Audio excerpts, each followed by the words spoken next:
Welcome back, everyone. Wishing you all a very happy new year. May 2022 bring you a lot of joy to all of you.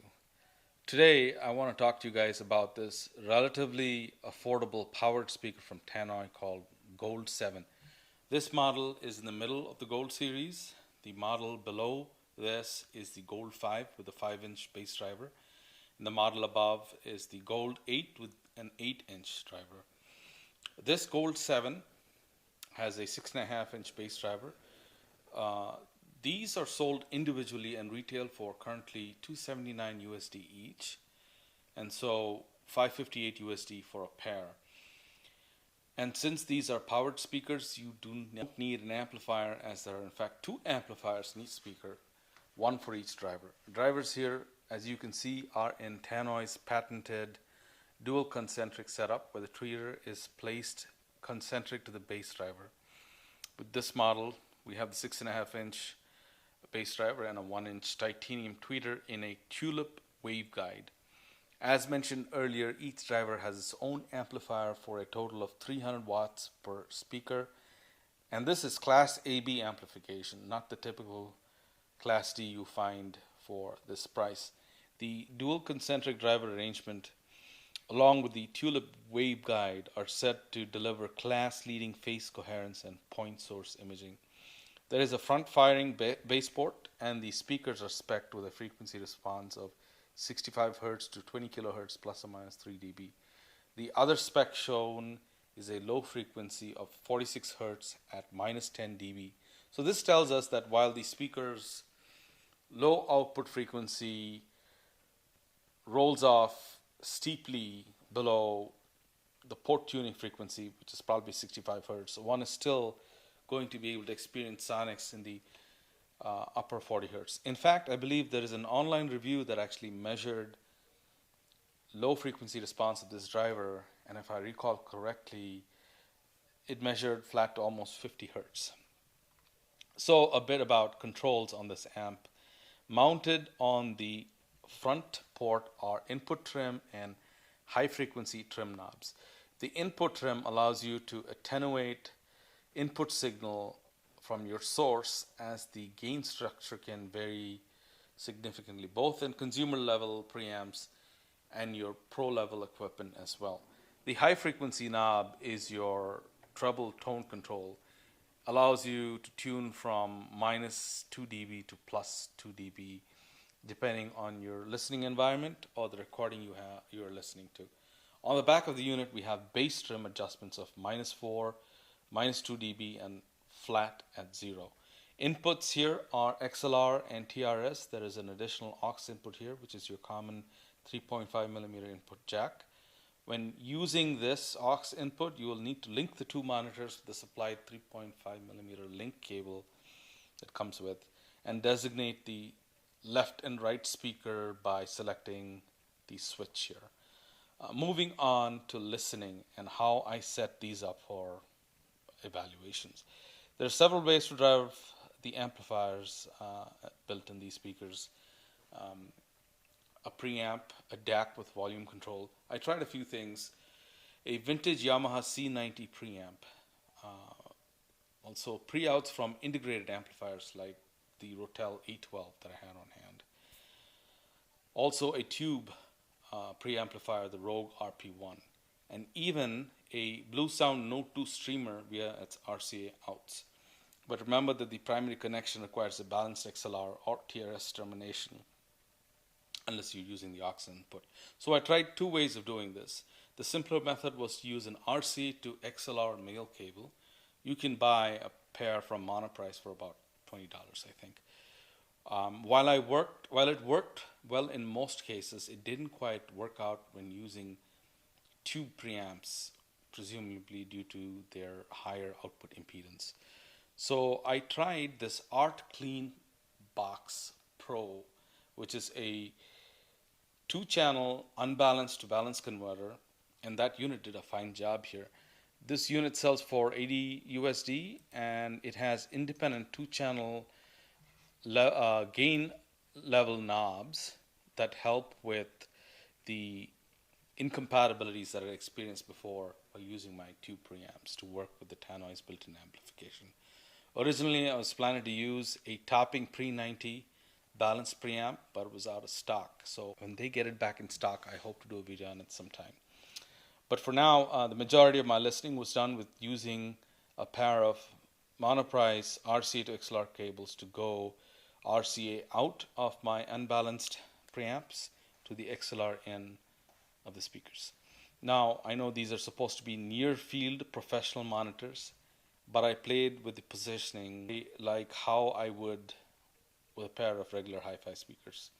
I tried a good 3 feet from the front wall, tried closer to the front wall too, about 6 inches, tried some toe in, no toe in, firing straight ahead, sat near field about 6 feet from them, also listened to them from about 12 feet or so. In my smaller upstairs listening environment, setting them on 25-inch wooden stands, firing straight ahead, no toe in, and about a foot from the front wall, and listening about 11 to 12 feet did the trick. So how does it sound? The sonic traits that stand out immediately are the bass heft, image specificity, and clarity.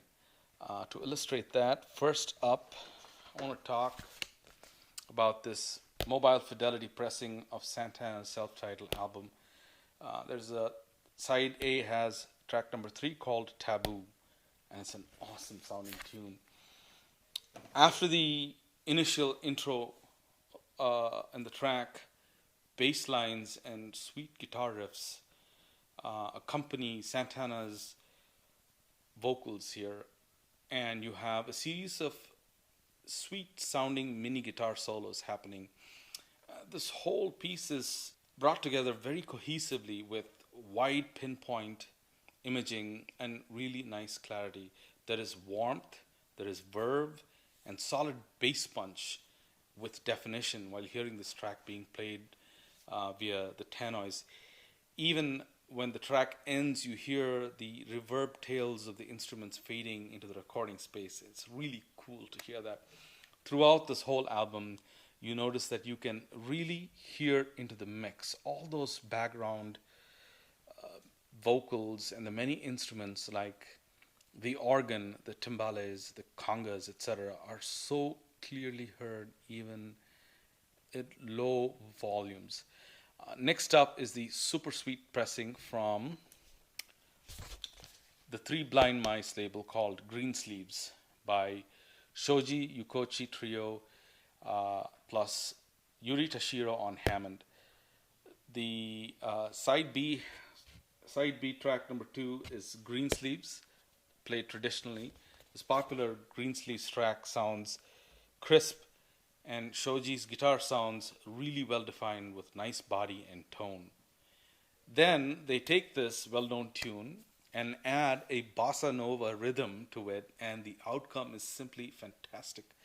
Through the Tannoys, the bass was ample, imaging again pinpoint. The next track on this same side is called Your Watch is 10 Minutes Slow, and that track showcases Yuri Tashiro on the Hammond organ, and through the Tannoys they sounded big with body and beautiful warm tone as well.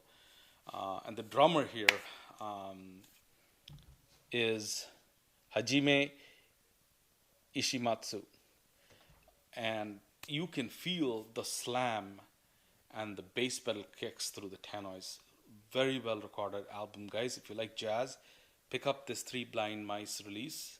You're going to love it. Next, I tried the Blue Sound Node 2 streamer connected via the RCA outputs to the XLR directly into the speakers. Here, I used the Blue Sound OS app and selected the variable volume control, so you can actually increase and decrease the volume and use it as volume control. It worked as expected. I did feel like the dynamics were missing a bit in this, so I went back to the fixed output mode and connected it to my analog preamps, and the dynamics were back. So listening to digital the band called Civil Wars, and the track is called Sour Times. The opening bass lines and guitar picking at the start sounds ominous and huge, as in all enveloping. Then Joy Williams' sweet voice enters the song, and you can again hear through the mix the recording space effects, the small and the big echo effects, spatial cues. Then, about 40 seconds into the song, this fast and energetic guitar strumming just tears into the song, and you go, wow, that sounds fantastic. I can go on and on about how the different songs I listened to sounded so good, but I think it's time to conclude this video. For an asking price of about 560, you get a pair of these Tannoys with their dual concentric technology and class AB amplification built in, and the sound is and the result is a very punchy and defined sound with very good dynamics. Um, I actually got this pair when there was a deal going on, and I paid only 230 per speaker, so 460 a pair, and I really like them. Now, are these giant killers that will take on some of the sub 1000 USD speakers that I reviewed earlier on, like perhaps the Dali Oberon 3s? No, I think the Dali had more resolution presentation that was a little bit richer sounding, but that's a 900 USD speaker pair, and you still need amplification.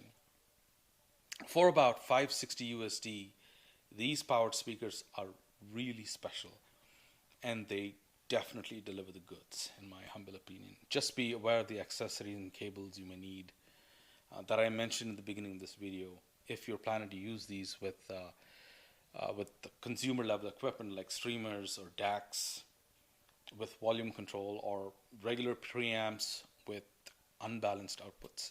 Okay guys, that brings us to the end. I hope you found this video useful. If you're exploring powered speakers as an option for your hi-fi setup, please like, subscribe, and share my video, as it will help my channel grow. Don't forget to click on that notification bell to be notified when I upload new content. Thanks a lot, guys.